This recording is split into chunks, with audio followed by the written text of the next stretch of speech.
तो मूवी का स्टार्ट होता है एक फाउंडेशन को दिखाते हुए जिसने अपनी स्पेसशिप स्पेस में भेजी हुई थी 4 पैरासाइट्स को लेने के लिए। उन्हें न्यूज़ मिलती है कि स्पेस से वापस आते हुए वो स्पेसशिप क्रैश हो चुकी है और पता नहीं कि उसमें मौजूद पैरासाइट्स बचे हैं या नहीं।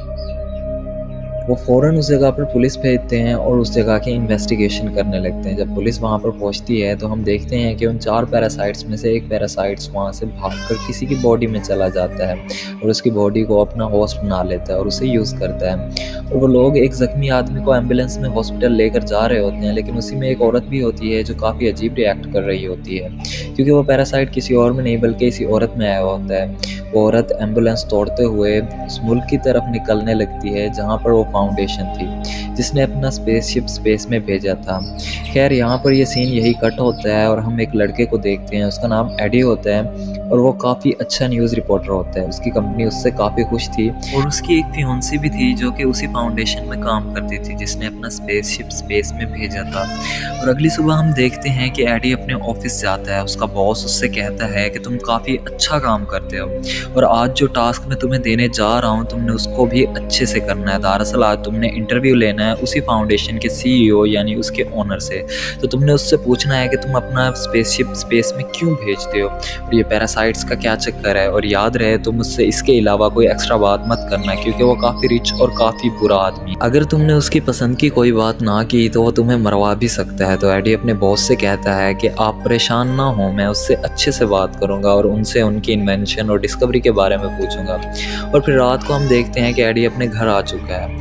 उसके सामने उसकी फियांसी का लैपटॉप पड़ा होता है जिस पर उसे किसी की मेल आई होती है जो कि उसी फाउंडेशन की तरफ से थी, जो उस फाउंडेशन के किसी मेंबर ने उसे भेजी थी कि ये फाउंडेशन ठीक नहीं है, ये लोगों की जान ले रही है और ये तुम्हें भी यूज़ करेगी, तुम इसको छोड़ दो। इसमें उनके एक्सपेरिमेंट की सारी डिटेल होती है कि वो पैरासाइट्स कौन है, कहाँ से आए हैं और उन पर कौन से एक्सपेरिमेंट किए जाने वाले हैं। मासूम लोगों को भी इसके लिए यूज़ किया जाएगा। एडी को पता चलता है, वो सोचता है कि मेरे पास अच्छा मौका है। सुबह मेरा उस आदमी के साथ इंटरव्यू है तो मैं उससे सारी बातें पूछूंगा। इवन तो मेरे बॉस ने मुझे मना किया है पर यह खबर काफ़ी रॉकिंग बन सकती है। फिर हम देखते हैं कि भाई सीईओ काफ़ी बुरा आदमी होता है और लोग उससे काफ़ी डरते थे और यही इस मूवी का विलन भी है।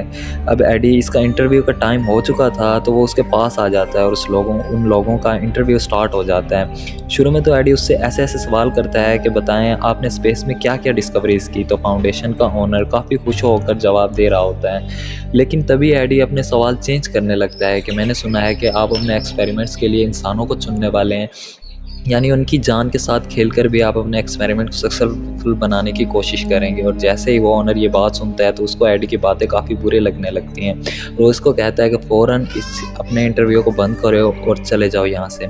एडी को वहाँ से निकाल दिया जाता है और फिर एडी सीधा अपने ऑफिस आता है तो अपने बॉस के पास आता है। तो इसका बॉस उससे काफ़ी गुस्सा होता है कि मेरे मना करने के बावजूद तुमने उससे टक्कर ली है। अब जो इसका नतीजा होगा, जो इसके बाद होने वाला है, उसके लिए तुम खुद तैयार रहना। उसका बॉस उसको गुस्से में जॉब से निकाल देता है और दूसरी तरफ एडी की फियांसी को भी जॉब से निकाल दिया जाता है। लेकिन उसकी फियांसी एडी से काफ़ी ज़्यादा गुस्से होती है और कहती है कि मैं तुमसे ब्रेकअप कर रही हूँ, तुम्हें ज़रा अकल नहीं है, तुम्हारी वजह से हम दोनों की जॉब चली गई। वो उससे सारे लिंक्स ख़त्म कर देती है और उससे दूर हो जाती है। और फिर सीन चेंज होता है और हम देखते हैं कि रात का टाइम है और बारिश हो रही है और वही औरत हमें दिखाई जाती है जिसकी बॉडी में वो पैरासाइट चला गया था और वहाँ पर पड़ी हुई चीज़ें खाने लगती है। लेकिन तभी उनके पास कुछ बुरे लोग आ जाते हैं। वो लोग उनकी टिफिन फॉर्म बनाकर एक्सपेरिमेंट कर रहे थे। ये पैरासाइट किस फॉर्म में ज़्यादा ताकतवर होते हैं, वो एक शीशे के बॉक्स में एक खरगोश को रखते हैं और येलो पैरासाइट्स को छोड़ देते हैं, ये देखने के लिए कि ये पैरासाइट इस खरगोश के साथ क्या करता है। उस फाउंडेशन का ओनर भी वहाँ पर होता है और उसको एक और वर्कर भी होती है जो कि एक्सपेरिमेंट होते हुए देख रही होती है। शुरू में तो इनको लगता है कि खरगोश और पैरासाइट में काफ़ी अच्छी बॉन्डिंग हो गई है और मिक्स होकर दोनों ज़्यादा पावरफुल हो गए हैं, लेकिन कुछ ही देर में उस खरगोश की मौत हो जाती है और वो मर जाता है, उसका एक्सपेरिमेंट नाकाम हो जाता है। एडी को न्यूज़ से पता चलता है कि उस फाउंडेशन का ओनर प्लान कर रहा है कि अगर ये स्पेसशिप स्पेस में गया तो और भी कई जाने जाएंगी जैसे पहले गई हैं। रास्ते में उसे एक औरत मिलती है जो उससे कहती है कि आप मुझसे अखबार ख़रीद लें। एडी उससे अखबार खरीदता है और साथ ही में एक स्टोर में आ जाता है। वहाँ पर एक चोर आता है और उस स्टोर को लूटने लगता है, लेकिन एडी चुप करके अपनी चीज़ें लेता है और वहाँ पे चुप करके खड़ा रहता है। और दूसरी तरफ हम उस फाउंडेशन की कंपनी की लैब को देखते हैं जहाँ पर वो ओनर होता है उस ग्लासेस वाली वर्कर के साथ, और वो किसी जानवर के बजाय किसी इंसान पर पैरासाइट के साथ एक्सपेरिमेंट कर रहे होते हैं, लेकिन वो पैरासाइट इंसान की बॉडी के साथ भी नहीं मिलता और उसकी जान ले लेता है। उस क्लास वाली लड़की को ये सब देखकर काफ़ी बुरा लगता है, तो वो फ़ौरन से एडी के पास जाती है और उसको बताती है कि हमारी फाउंडेशन में ये सब हो रहा है। वो उससे मदद मांगती है, लेकिन एडी आगे से कहता है कि मैंने ये प्रोफेशन छोड़ दिया और मैं अब किसी के साथ टक्कर लेने वाला नहीं। तो वो लड़की कहती है कि समझने की कोशिश करो, ओनर बहुत बुरा आदमी है, वो सबकी जान ले लेगा। दरअसल इस दुनिया में ज़िंदा रहना ही नहीं चाहता क्योंकि वो जानता है कि ये दुनिया ख़त्म होने वाली है। वो स्पेस पर एक्सपेरिमेंट कर रहा है ताकि वो वहाँ पर रह सके, इसलिए उसने वो 4 पैरासाइट्स यहाँ पर लाए।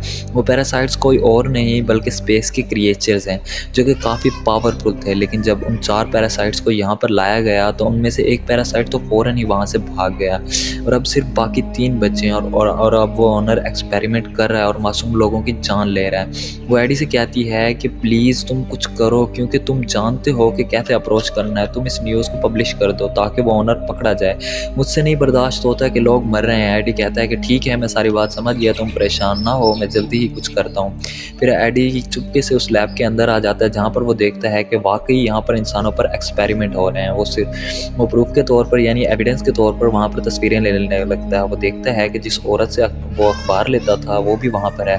तो एडी को बहुत बुरा लगता है, तो वो उस औरत की जान बचाने के लिए कांच तोड़ने लगता है। वो लड़की वहाँ से बाहर आ जाती है पर उसे पैरासाइट से जुड़ी हुई होती है। वो पैरासाइट उस लड़की की बॉडी छोड़कर एडी की बॉडी में आ जाता है और अब एडी की बॉडी पर पैरासाइट्स का असर होने लगता है और सारे गार्ड्स एडी के पीछे लग जाते हैं और एडी वहाँ से भागने लगता है। लेकिन वो इतना तेज़ भाग रहा होता है कि कोई नॉर्मल इंसान इतना तेज़ नहीं भाग सकता। इसका यही मतलब है सीधा सीधा कि उस पैरासाइट ने उस पर असर किया हुआ होता है। वो एक जंगल में भाग जाता है और काफ़ी ऊंची ऊंची जंप्स लगाता हुआ दरख्त पर चढ़ जाता है और गार्ड से अपनी जान बचा लेता है। जब सब लोग वहाँ से चले जाते हैं तो एडी अपने घर आ जाता है और घर आकर पानी पीने लगता है काफ़ी ज़्यादा। उसके घर में जो भी सामान पड़ा हुआ था वो उसे खाने लगता है। उसकी भूख जैसे मीठी नहीं रही थी लेकिन उसे वॉमिटिंग होने लगती है। फिर उसका दिल काफ़ी ख़राब हो रहा होता है, उसकी बॉडी में चेंजेस आ रहे थे, यहाँ तक कि उसकी शक्ल भी बदलने लगी थी। तो उसको कुछ समझ नहीं आ रहा था। जैसे देखकर वो काफ़ी परेशान भी हो जाता है, उसे कुछ समझ नहीं आ रहा था। तो वो परेशानी में अपनी फियांसी को कॉल लगाता है। उसकी फियांसी उससे कहती है कि मैं तुमसे कोई लिंक रखना ही नहीं चाहती, जो कुछ था ख़त्म हो चुका है, अब मैं किसी और के साथ हूँ। लेकिन एडी उससे मिलने की ज़िद करता है, मिलने की फिर उससे रेस्टोरेंट में मिलने जाता है। वो रेस्टोरेंट में मौजूद सारी चीज़ें खाने लगता है लेकिन कहता है कि मुझे इसको खाकर भी एनर्जी नहीं मिल रही, ये मरा हुआ मीट है, मुझे कुछ जिंदा खाने के लिए दो। उसे एक एक्वेरियम नज़र आता है जिसमें बैठकर वो वहाँ पर पड़े हुए क्रैब्स खाने लगता है। इनफैक्ट अब एडी की बॉडी में वेनम आ चुका होता है, यानी उन 4 पैरासाइट में से सबसे ज़्यादा स्ट्रॉन्ग पैरासाइट। तभी उसने इंसान की बॉडी को अपना होस्ट बना लिया था। लेकिन एडी की फियांसी को उसके दोस्त के ये बात समझ ही नहीं आती। वो उसको स्कैन करने के लिए हॉस्पिटल में ले जाते हैं और उसके बाद एडी को उसके घर में भेज दिया जाता है कि जैसे ही रिपोर्ट आएगी हम आपको बता देंगे। और अब हम फाउंडेशन का सीन देखते हैं जहाँ पर वहाँ के ओनर को किसी तरह पता चल चुका होता है कि उसकी वर्कर जो ग्लासेस वाली थी उसने ही एडी को यहाँ पर बुलाया और उसने यहाँ तक अप्रोच दी। उस लड़की पर बहुत ज़्यादा गुस्सा होता है और वो उस लड़की पर एक पैरासाइट छोड़ देता है। तभी हम एडी को उसके घर में देखते हैं। अब वो काफ़ी गुस्सा आने लगता है। उसका पड़ोसी काफ़ी ऊंची म्यूज़िक सुन रहा होता है, उसे मना करता है लेकिन वो बाज नहीं आता। तो एडी को बॉडी में मौजूद वेनम यानी वो पैरासाइट गुस्से में आ जाता है और उसे मना करता है। इसी दौरान कुछ गार्ड्स वहाँ पर आ जाते हैं जो कि उसी फाउंडेशन ओनर ने भेजे थे। लेकिन यहाँ पर हम देखते हैं कि वेनम उसकी बॉडी में साफ जाहिर होने लगता है और उन गार्ड से लड़ने लगता है, एडी को प्रोटेक्ट करने लगता है। और अब एडी बहुत ज़्यादा पावरफुल हो चुका होता है लेकिन वो गार्ड्स फिर भी उसका पीछा नहीं छोड़ते। तो एडी अपनी बाइक पर वहाँ से चला जाता है। उसकी तेज़ स्पीड और फुटेजेस ओनर भी देख रहा होता है और वो बाकी मेंबर्स को कहता है कि देखा मेरे डिस्कवर किए गए पैरासाइट ने कितनी तरक्की कर ली। फाउंडेशन का ओनर उसके पीछे और गार्ड्स लगा देते हैं जबकि एडी उनसे बचते हुए अपनी बाइक पर ऊंची जंप लगाता है तो वो गिर जाता है। तो उसकी काफ़ी हड्डियाँ टूट जाती हैं। लेकिन अब वेनम की बॉडी उसकी बॉडी के बाहर आ जाती है, ब्लैक कलर की कवरिंग अब इसको यानी एडी को बॉडी को बचा लेती है। इसके बाद एडी यानी वो वेनम उन गार्ड्स को खाने लगता है और पानी में से होता हुआ एक जगह पर आ जाता है। एडी उस वेनम से पूछता है कि तुम मेरी बॉडी में ही क्यों आए। वो दोनों सरप्राइजिंगली एक दूसरे से बात कर सकते थे। तो वेनम इसको बताता है कि मेरा घर स्पेस में है जहाँ से मुझे यहाँ पर लेकर आया गया है और फिर मुझे तुम्हारी बॉडी मिली। मुझे लगता था कि तुम काफ़ी अच्छे होस्ट हो और मैं तुमसे रिक्वेस्ट करता हूँ कि मुझे मेरे घर यानी स्पेस में वापस भेज दो। अब एडी के पास वो सारे एविडेंस यानी सबूत होते हैं जो उसने पिक्चर्स क्लिक की थी उस फाउंडेशन में लोगों के साथ कितना जुल्म हो रहा है। वो अपनी कंपनी जाता है ये बताने के लिए, लेकिन उसका साथी उसको अंदर ही नहीं आने देता। तो फिर वेनम एडी से कहता है कि मैं हूँ ना, तुम्हें ऊपर ले जाता हूँ। और फिर वो लोग ऊपर जाते हैं और खिड़की तोड़कर अपने बॉस के ऑफिस में आ जाते हैं। वो साथ ही एक नोट रखता है और साथ ही एविडेंस।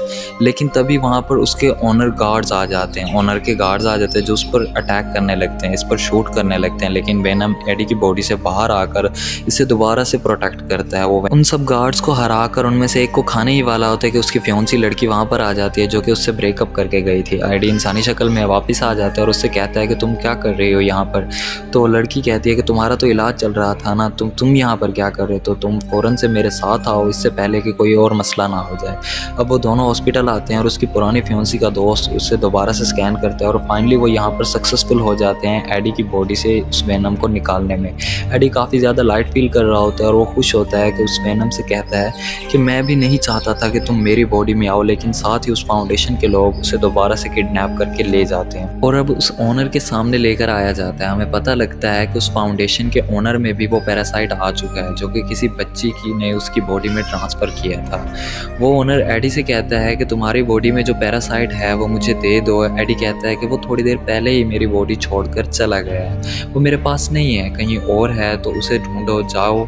तो वो ओनर कहने लगता है कि मुझे गुस्सा मत दिलाओ, मैं भी एक पैरासाइट में बदल सकता हूँ। साथ ही वो एक मॉन्स्टर टाइप पैरासाइट में बदल जाता है जो कि उस मूवी में दूसरा मेन पैरासाइट होता है। तो एडी कहता है कि प्लीज़ मुझे इससे मत लड़ाओ, थोड़ी देर में तुम भी इससे थक जाओगे, ये तुम पर अपना पूरा कंट्रोल कर लेगा। तो ऑनर कहता है कि मुझे इससे कोई फ़र्क नहीं पड़ता। जब एडी उसकी किसी बात का जवाब नहीं देता तो वो अपने गार्ड से कहता है कि इसको यहाँ से धक्के मार कर बाहर निकाल दो और इसे मार डालो। लेकिन तभी हम वहाँ पर देखते हैं कि एडी की फ्योंसी की बॉडी में वेनम दोबारा से यहाँ पर आ जाता है। वेनम उन गार्ड से एडी की जान बचा लेता है और फिर से दोबारा से एडी की बॉडी में आ जाता है। यानी यहाँ एडी और उसकी फ्योंसी की भी दोस्ती हो जाती है। तो वो यहाँ वेनम एडी से कहता है कि देखो वो सब एक्सपेरिमेंट्स कर चुका है और अब वो स्पेस में आना चाहता है, कि उसका प्लान है कि वो स्पेस में जाए और ज़्यादा पैरासाइट्स लाए। लेकिन एक बात याद रखना, अगर वो सारे पैरासाइट्स यहाँ पर आ गए तो वो दुनिया को तबाह कर जाएंगे और लोगों को खा जाएंगे। और अब वो ओनर अपने फाउंडेशन में दूसरा स्पेसशिप लॉन्च करने की बात कर रहा होता है। सारे वर्कर्स उसको समझाने लगते हैं कि वहाँ जाना अभी ख़तरे से खाली नहीं है, क्योंकि सारे पैरासाइट्स आपके ख़िलाफ़ हो चुके हैं और तो और लोग भी आपका साथ नहीं दे रहे। तब ये बात सुनकर वो वहाँ पर मौजूद सारे वर्कर्स को मार देता है।